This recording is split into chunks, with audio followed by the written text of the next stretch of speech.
What an incredible episode. You know, the first time I watched it, I just reveled in its disturbed darkness. How wonderfully creepy it is.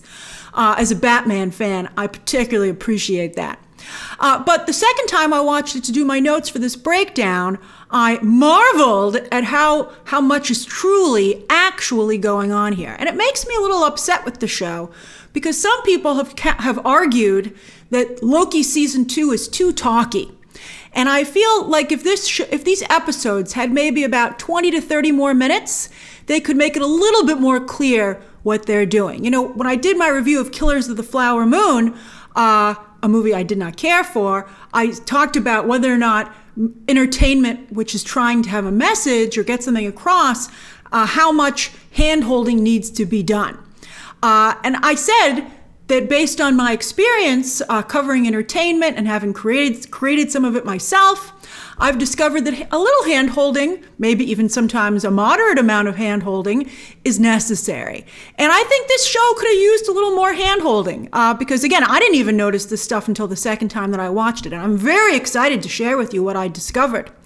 But I think that a lot of people will never realize what's truly going on this show. And will skip the show maybe entirely or stop watching it. And that's very frustrating because it's here. It's just buried too deep. All right, I'm curious to hear your thoughts, particularly after I share what I found. But first, as I said, what a deliciously dark episode. This is up there with like Return of the Joker dark, which is the kind of darkness that sticks with you. You're like, wow, I can't believe you went there. We're allowed to go there by the company, but I'm so glad you did. That's my favorite stuff. It's great. And I'm particularly surprised that Disney Marvel allowed the show to do these things because particularly lately, Marvel has been playing it so safe and sloppy. Whereas this episode goes for it. And as I said, is beautifully constructed. In fact, when you start to pull it apart and see how it ticks, it's even more beautifully constructed than you would think at first glance. Like for instance, I just thought it was funny and cute that they had like an old-time saloon version of the Marvel theme music at the beginning, right? But I looked it up because I was like, oh, I want to have the correct term for what that kind of music is. And it turns out that is ragtime. So that is the ragtime take on the Marvel theme music. Now, ragtime not only is from the exact period showcased in this episode, but like so many aspects of American culture, it originated in the African American community. And of course, they've made Kang, but here Victor Timely, a black character. So that's just the ragtime choice just is not only fun, but so clever and smart and has deeper meaning. This is so great. All right, so and I like that stuff because Hollywood for so long has pretended that people of color didn't exist in the Western hemisphere's past outside of slavery. And it's great to see that more and more that is no longer the case. Perhaps because different groups are being brought in to tell these stories. Sometimes American, sometimes, immigrants to America. Like, for instance, Eric Martin might be the head writer on this show, and he co-wrote this episode. But Khosrow Farahani is the director and co-writer of this episode. Now, Farahani, I looked him up because I was like, it's such a well-directed episode. So this is fascinating and I think quite inspirational. So Farahani, it turns out, was born in Iran, but raised in Los Angeles after his family fled to the United States in 1979. Farahani started out as a concept artist at Marvel, working on some of their biggest projects. Then he got promoted to production design for Loki season 1, and now here he is moving up to directing and co-writing. I mean, isn't that great? I mean, he did a little bit outside of Marvel, but for the most part, this is certainly his first major gig in the directing and writing roles. And I think he knocked it out of the park. It's so exciting to see the many different places that talent can come from. And while, of course, it is important and fantastic for people to be able to tell the stories of their own culture so those stories come across as more authentic and organic, nobody should be restricted to just those stories. And look how much Farahani added to the story of Loki and Kang. I love it. My favorite moments, definitely Miss Minutes revealing her physical attraction to He Who Remains, basically wanting to be a real woman in a twisted take on Geppetto and Pinocchio. Also, a longtime staple of science fiction stories about creators and their creations. It doesn't always, well, sometimes that's the point of the creation for those kinky stories, but then sometimes the relationship goes out of control. I thought it was great. It's even a little bit like the romantic flirtations in Blade Runner. Oh, I loved it. I love the look on Victor Timely's face. I was also very uncomfortable. I was like, my goodness! And I never saw it coming. It was so great. That visual of Miss Minutes' face on that mannequin's body, it's one of the greatest things I ever saw. I loved it. And then, of course, the other thing I loved was Ravonna finally getting to meet He Who Remains, the head of the TVA, not only her who she admires from afar, but who she, let's not kid ourselves, wants to get ahead by knowing, right? But she gets to hang out with his corpse. Careful what you wish for, indeed. And they showed the corpse in a close-up. Again, so unexpected for Disney Marvel, especially these days. Oh, it was so cool. Again, I love that kind of stuff. Sylvie obviously meant to strand Renslayer there, but Sylvie didn't realize that Renslayer had swiped the control pad for Miss Minutes, and Miss Minutes, of course, can get them out of there. But first, the teaser, or the ending of this episode, so the teaser for next episode, is that Miss Minutes promises to share one of He Who Remains' secrets with Renslayer that's about Renslayer. And Miss Minutes tells her, it's going to make you real mad. Oh boy! I got 4 episodes at once, and every time I clicked so quickly on the next episode. I watched it in 2 nights. It was great. I feel in a way, I wonder if the show would benefit if you could binge it. All right, so anyway, Victor Timely, he's got 3 problems this episode, and they're all bitches. Sorry, I couldn't help myself. It was just too fun a joke to be able to make. Sylvie herself, by the way, swiped a tempad of sorts, He Who Remains. I was like, what is that thing? And then they were like, she has the tempad. And I was like, oh, is it that coaster, that marble coaster, right? The show never made that clear, that she took it, that's what she was using. So I'm sorry I didn't point that out earlier, but I only connected it while I was covering this episode. And I feel like that's, again, a little bit more hand-holding, Eric Martin and Loki writing team. But on that note, Sylvie, you think, would be a little more careful that somebody else hadn't swiped a tempad. I guess Sylvie was so upset at that point, maybe she wasn't thinking straight, but that's a big mistake. And how does Sylvie even know how to work that thing that has no buttons, right? And how did Victor Timely know how to shut down Miss Minutes? So the episode's not perfect. Those things don't make any sense, but I only noticed them on the second watch. The first time I was so enthralled by the story that I was just swept away in it. But the second time I was like, wait a minute. I wonder if you noticed it. Some of you noticed that stuff on the first watch. Now, to me, what's the most interesting thing about this episode, and again, I only noticed it the second time I watched it, is that while season 1 was about Loki variants, here, maybe just in this episode, but we're talking about He Who Remains variants. And both groups are tricksters. Isn't that brilliant?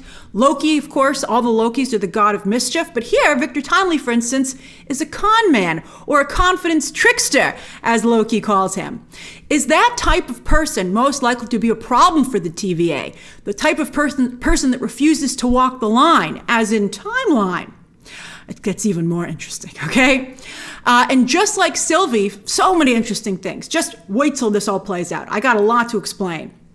And just like Sylvie felt it was unfair for her to be judged by other Loki's actions and for actions she had not yet even done, she finds herself on the other side of the argument with Victor Timely in a beautifully written exchange.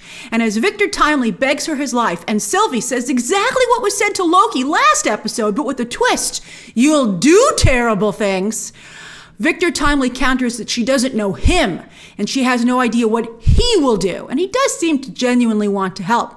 And Loki himself echoes this very sentiment earlier when he points out to Sylvie, clarifies that he's never met this man before. This is not He Who Remains. All variants are not the same. So that's fascinating. That's like the new TVA mantra over the old. Kangs and Lokis, are they the same? That's fascinating. Victor Timely even says that all science is fiction until it is fact, which is very similar to the line from the first Thor film talking about magic and science. By the way, I happen to know the direction that this show is headed in, and I was a little sad that some scoopers have ruined it. I'm not going to say what it is, but it's out there. I'm sad to say. So all I'll say here is that, because it is out there, is that important groundwork is being laid, and continue to pay attention to these things. I was going to say something else, but I think it tips my hand a little bit too much, and I don't want to ruin it for you if you haven't seen that scoop. All right, so I always talk about the line on scooping, and I feel legitimately giving away the end of a movie or a show is crossing that line. It's a fine line, but I feel that's really crossing it. All right, so here's something else interesting I only noticed on my second watch of the episode, all right? I wonder if you noticed it on your first watch. When Ravonna first shows up in Chicago in 1868, she's on the sacred timeline. Yet when Loki and Mobius follow her to Chicago in 1893, they are now on a branched timeline. This would mean that giving Victor Timely the TVA handbook when he was a child was a Nexus event, and that it was not supposed to happen. This is not well explained on the show. I can't believe that they did not do a better job pointing this out, because it's crucial. And with this knowledge, this is what I've managed to piece together about Victor Timely and the plans of He Who Remains. And it all makes so much more sense. But again, I'm a little frustrated that the show buries it this deep that you have to dig for it like so. I did the digging. Here's what I found. All right? I feel like Indiana Jones. All right, so Victor Timely's work was always meant and always did inspire TVA technology. Temporal marvels. What a great name for his presentation. And as we see, he does invent the temporal loom and even a prototype for a time stick. He's like, if only I had the technology to make my stuff work out. And I'm like, you seem to have gotten pretty far, Victor. But anyway, he is not a new He Who Remains variant that popped up due to He Who Remains' murder. Remember, they even said in this episode that because He Who Remains was murdered, so many more versions of him would be popping up. And, He Who Remains had dedicated his life to pruning them, because for the most part, they're murderous dictators. Maybe that's the reason that He Who Remains focused on Victor Timely for this very important mission, because Victor Timely does seem to be a genuinely good person, even though he still has a little bit of a trickster in him.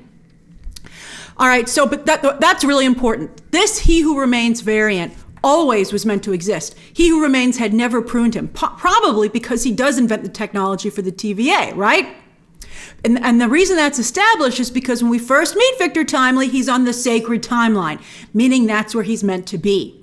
But now that He Who Remains has been murdered, he has a new backup plan that he's asked Miss Minutes to set in motion, and that's to put Victor Timely, one of his variants, on a new path, right? And that is done by giving a younger version of Victor Timely the TVA handbook.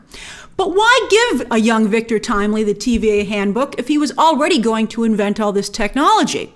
Well, would Victor Timely have created a way to fix the temporal loom if he hadn't been given the TVA handbook in advance to really jumpstart his work and perhaps allow him to go even beyond that, to create things that they didn't know were needed? Right? So that begs a really fascinating question. Is Victor Timely even meant to replace He Who Remains, which is what everyone's assuming?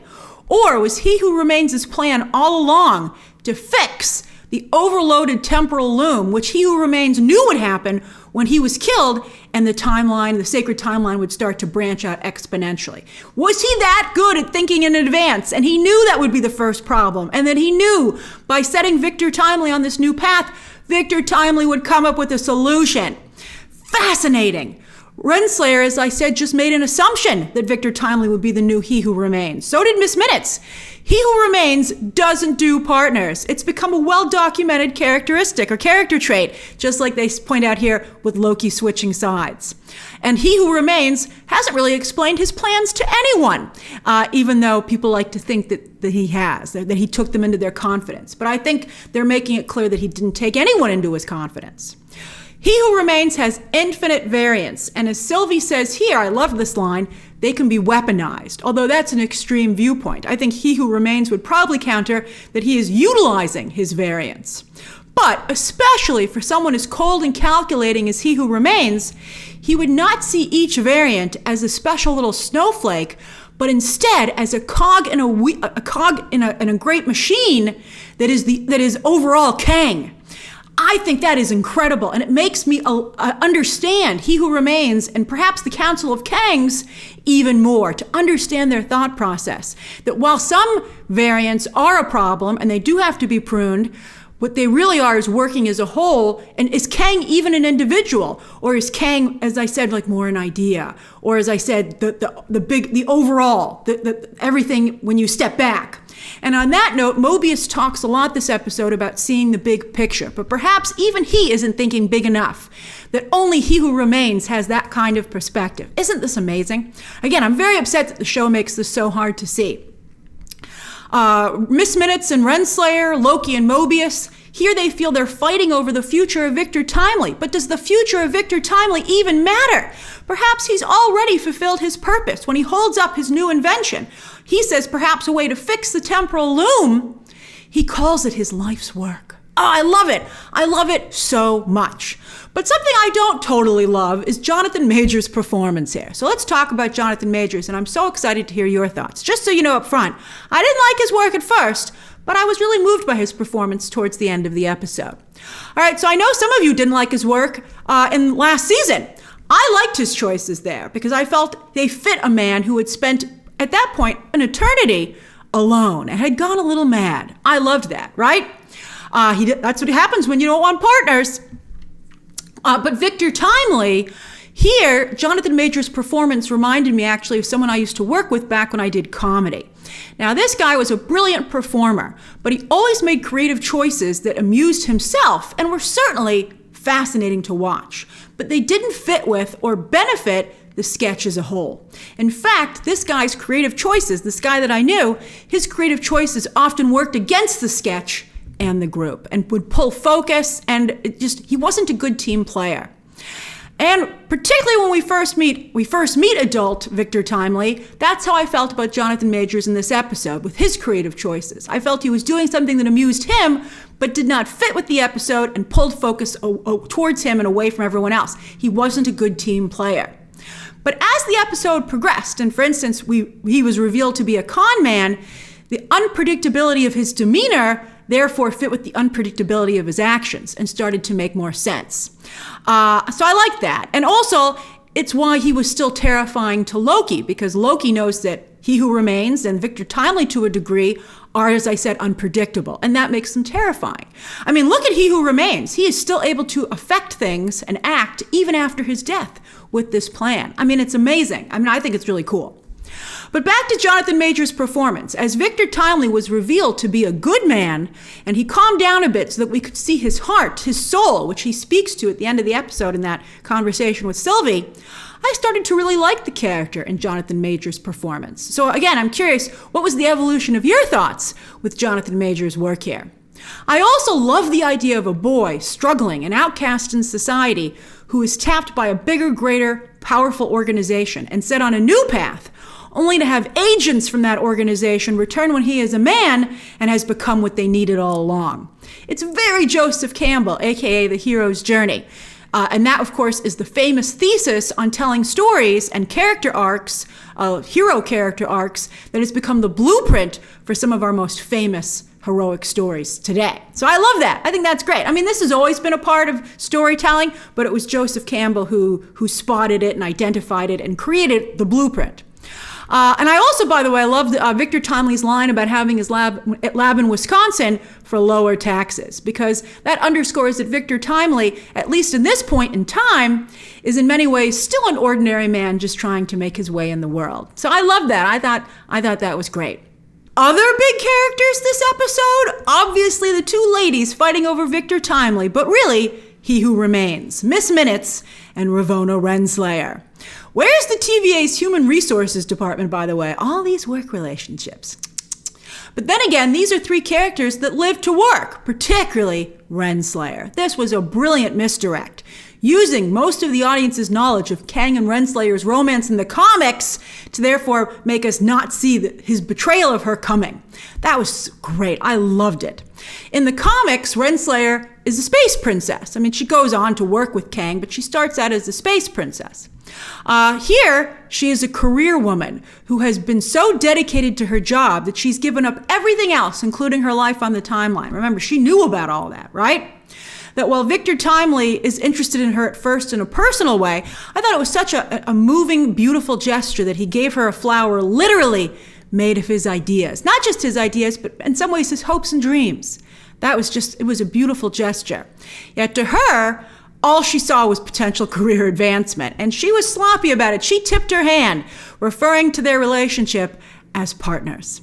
That was great. And of course, he who remains or Kangs don't do partners. Now, this whole episode is very well directed, but I particularly love the visual of Renslayer being dropped in the water on that boat, and then Victor and Miss Minutes watching her as the boat sails away. It was particularly atmospheric. And there, Renslayer reminded me a bit of Michelle Pfeiffer's Catwoman, in that she is constantly betrayed, especially by the men in her life. Yet with Renslayer, she should consider that she doesn't really do partners either, which I think is interesting. She doesn't trust anyone, she doesn't let anyone in, and she's only thinking of herself. Even Mobius, who was trying to save her, eventually decides that Renslayer will never work with him, and he leaves her to Sylvie, which was a very big deal. By the way, another bit of great writing this episode is that while Renslayer and, we'll see, Victor Timely don't do partners, right? Loki and Mobius, of course, from season 1 have both learned to do partners, and look how much it's helping them. So I thought that was great. Renslayer, by the way, also has a very inflated sense of self-importance, because she's like, the TVA fell apart as soon as I left, and you're like, it's because He Who Remains was killed. And your lack of leadership and effectiveness is what allowed that to happen. And then, of course, Miss Minutes. Again, I can't believe what they ended up doing with this character. It totally changes all of her merch, but again, that's why I love the choice so much. It's a bold swing. I loved when she made herself at first, old school animation, right? Not just the eyes, but did you catch the shoes? I mean, that is such incredible attention to detail, which is important coming from a place like Disney, which has been, has covered so much of animation and really, to some degree, has been there the whole time. So that was great. And to go from this cute little animated clock to Judge Frollo, another time that Disney really went for it in a very adult way. I mean, it's just fantastic. And also, the amazing visual, as I said, of her face on that mannequin was just so haunting. I loved it. It will become a classic MCU moment. And again, I never saw it coming. Did you see it coming? I mean, when she was acting a little bit weird on the boat, I was like, is Miss Minutes jealous? But I never thought it would go as far as it did. Even when I was watching Miss Minutes start to reveal how she felt, I didn't think that, I guess I never thought that Disney Marvel would allow it to go that far. And when it did, I think they took it as a little bit further than they could. And it was just really well done. And then, yes, this is still the Loki show, and Loki had some great moments here himself. I particularly like them running into basically the Norway Pavilion, Epcot fans, at the Chicago World's Fair with Odin, Thor, and Balder. No mention of Loki. I thought that was great. And by the way, Balder was supposed to show up in Multiverse of Madness on the Council, played by Daniel Craig. In Norse mythology and Marvel Comics, he has another brother to Thor, half-brother, and therefore Loki. Yet he is still not, especially because they cut him out of Multiverse of Madness, he hasn't been in the MCU. But he should maybe be thankful, considering how poorly Sif has been portrayed. I also really loved Mobius's line, "Sometimes I forget you're one of them." And I love that line for 2 reasons. I'm sure Mobius and Loki shippers were over the moon for it. And by the way, I wish we'd gotten a good shot of them on that tandem bike. What a missed opportunity. But anyway, there are 2 reasons I love this line. 1, Mobius is reminding Loki that he is a god and he should be proud of that.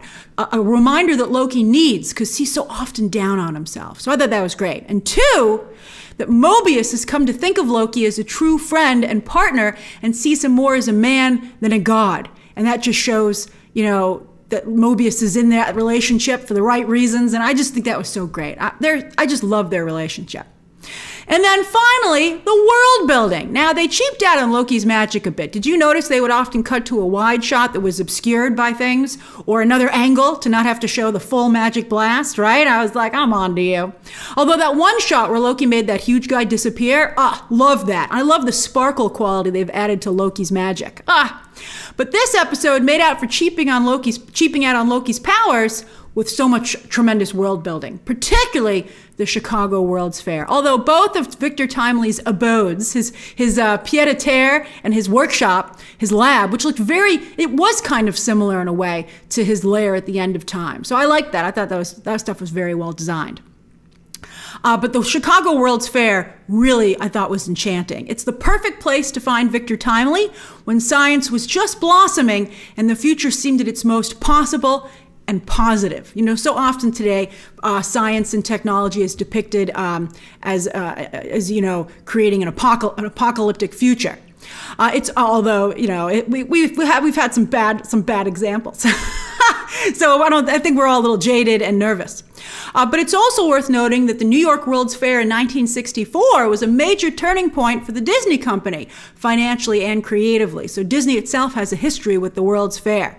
And it was also depicted as the Stark Expo. There was a nod to that history in Iron Man 2, with Howard Stark even being made into a Disney figure. So I love that, a Walt figure. The newspaper they made up with that illustration of Miss Minutes, the pavilions, and then on the boat later when they could see the Chicago World's Fair across the water in the distance. I mean, that was just amazing. If these Loki seasons perhaps had more episodes, that's what this show could truly be, exploring different periods of time and how those events shape the timeline, the future. I mean, I think that's incredible. So that's my breakdown of Loki Season 2, Episode 3. And we're halfway through the season now. Again, I wish there were more episodes. But there aren't. What do you think of the show? What do you think of the show so far? And are you excited for next week when Victor Timely comes to the TVA? We saw the three of them go through the door. What's going to happen when they come out the other side? Next week is the last episode I've seen. I haven't seen the final two. And next week is a doozy. Next week's episode is the one that actually got me to gasp out loud. Twice. Well, I only actually gasped out loud once, but I was really shocked another time as well. All right, so share your thoughts down below, subscribe today, and of course, as always, you can check out some more videos right now.